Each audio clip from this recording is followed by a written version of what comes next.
cruise makers from Rainbow Sails. This is Titus with a short introduction on how to make a chart for a cruise. Now, what you see here is a basic setup from the Gimp on an iMac, and you see here some different docks. I like to use a single window mode, so all the docks are attached to the main window with the picture you are working on. But there are different ways of setting it up and organizing the docks. The docks you can find here. Here you can add or hide different docks. Now you have to look around what is best for you. This is how I have set it up. And there are some very good introductory YouTube films on how to set up Gimp. Just Google you go to YouTube and there you search for Gimp tutorial basic or beginners, and that will help you the setup of the Gimp. Now what I did was I made a screenshot from a part of Second Life, and this is the part of the United Sailing Sims, and you see here the mainland with Nautilus City, and I took that from the website maps.secondlife.com, because then you have a map without anything like other avatars, as you can see when you open the world map, and this is a cleaner map and it is quite up to date always. So I take here the map where I base my chart on.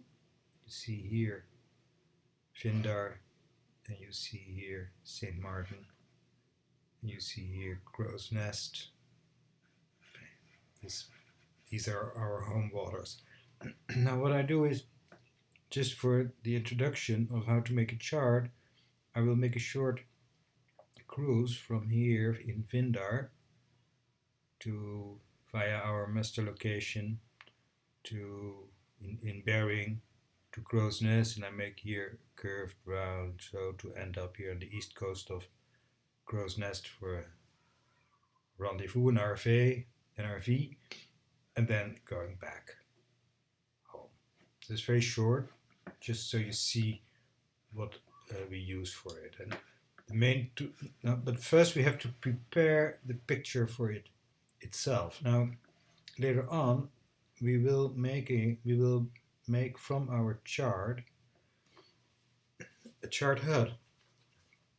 And in order to calibrate it well, it is very important that the border, like this, the border of the picture you use is straight aligned to the sim borders.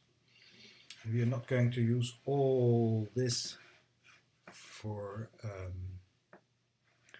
this short cruise that we are going to make, but I have to crop it anyway. So I go to the crop tool here in the tools selector, and I click on it, and I will decide on what part of the chart we are going to use. Now something like this, and then I adjust it exactly. I align it to the border of the sims that I see. You see? So you see here that I make use of this line, of which I know is the south border of those sims over there, and I will use here this in the same way, or maybe even better, I will use this. Look, oh wait, look, I align it here with these sim borders, and I do the same here. Let me see here. I kept an eye on New England here because I know this is the end, the north line of a sim border. I could have used this too. See, I could have used this too. But I do it here. And I do the same here. This is a bit harder. I know that, but that is just because I know it, that this is the airport and this is a sim border here. So I align it to that. Now, see, so I know that on 4 sides now we are aligned to the sim border. And I want to keep an eye on the shape of the picture that is left, because it must be approximately the same shape of the chart HUD. See? Okay, so I'm happy with the chart that I'm going to use, and I click it once more, and there you have it. Now, so this will be the chart that I will work on, but now I have to be sure that the width of this chart is not wider as 2048 pixels. And for that I go in the tool selector to the scale tool, and what I do is I click on it, and in this case it is smaller than 2048, so I don't have to make it smaller again. When I make a chart that goes over a bigger area, I always have to make the pixels slower. If this is in your computer not set to pixels, you can choose it here. See to it that it is set to pixels. And now for the fun, we will enlarge it to 2048. In order to do that, you must be sure that this chain is closed, so that the relationship between those two numbers remains the same. And if I change this to 2048, see, and I press return on my computer, you see that this 1156 will change too. See? So what we do is, this was the original size, and now it will be that size. See? So I press on scale, but now the canvas on which the picture is as a layer based needs to be bigger. So what I do, always have to do that, is fit the canvas to the layers, and then you will see the whole picture again. See? Now you see it all again. Okay, now this was the preparation of our picture in order to make a chart out of it. Now what we do is we want to have a curved, nice, smooth line. I cannot draw that out of my hand, so I need a tool for it. And for that I use here the path tool. You see that in the toolbox?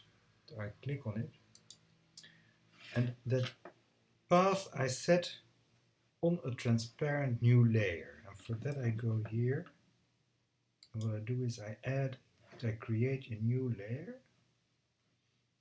And the name is layer, that's fine with me, but I'm sure that this is checked, transparency. Okay.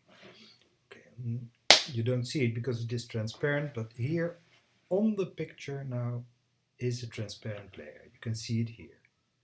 See? There's 2 layers now.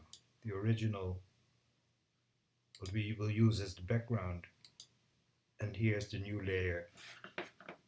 And the path tool is selected, and what I will do now is I click on the first waypoint, which is waypoint 0, and I keep my mouse pressed in, and I drag it a bit downward, and then immediately I go to the second one here, just in the center of bearing where the yellow boy is, and then I keep the mouse pressed down and drag it sideways. And you see that the path is going to curve in a way that it is all over the waterway itself. Because if you would do it like this, the line would go across land, which is a bit weird on the chart. So this is what we do. See? And then we go to, well, here is where we are. No, here is where we will go to. So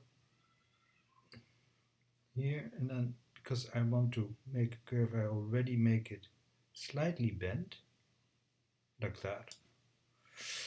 And then I put here another one.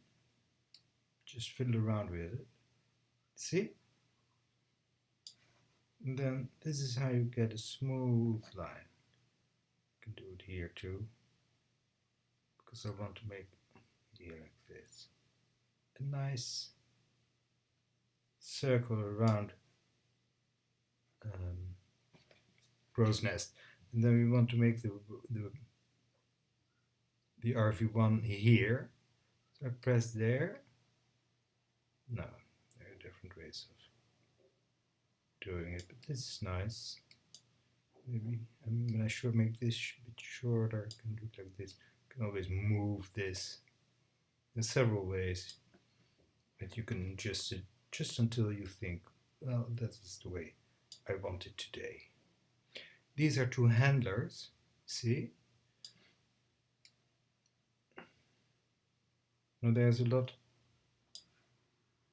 you can tell about it, but my main advice is keep them always in one line, and that will always guarantee you that this is a smooth thing. These are not the waypoints, they are just the points we use to make the curved line. Okay. Now what we need to do now is that this path needs to be filled in with a color. We always use first the yellow line. Here. Yellow. And then we go to the other side. Here, stroke path. And be sure that this line width is on 4 pixels. That's my custom. I always use a 4 pixel line. And then stroke. And then you see here that the line has become yellow. And what we want to add is saying that here's the RV1. Now I go to the letter tool, the text tool.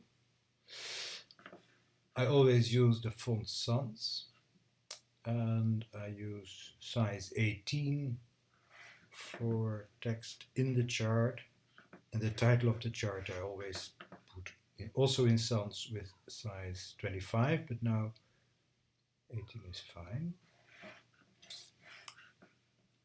And I go here, and I always use bold for it, and I write RV1.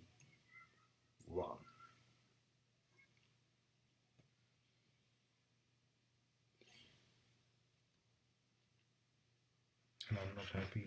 Let me see how it looks in 100%. Okay, it's pretty small. And if I want to move it,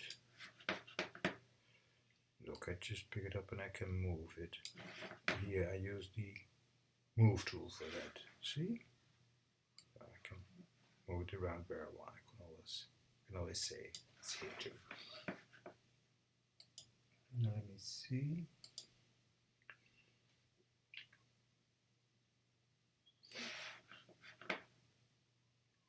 For some reason I think it's very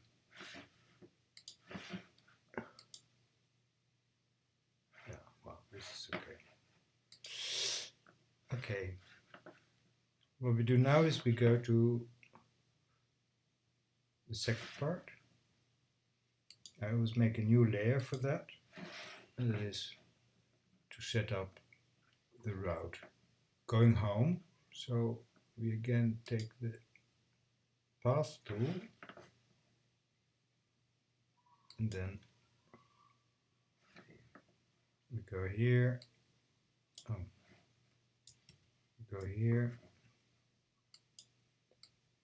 want that a bit.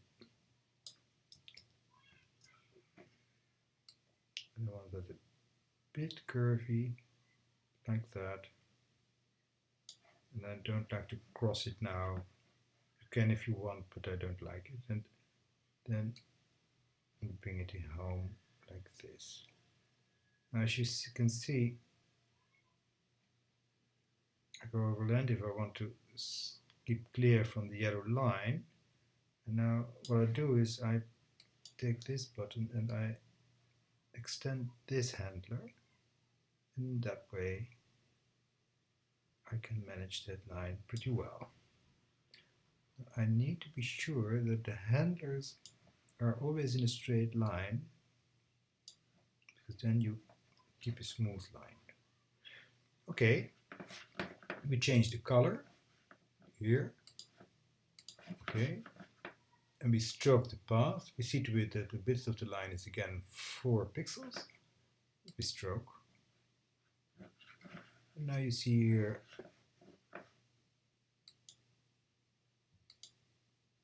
the pink line. Now we want to add just a few pointers, a few arrows. So what we do here is we go to the pencil tool, and I want to be sure that it is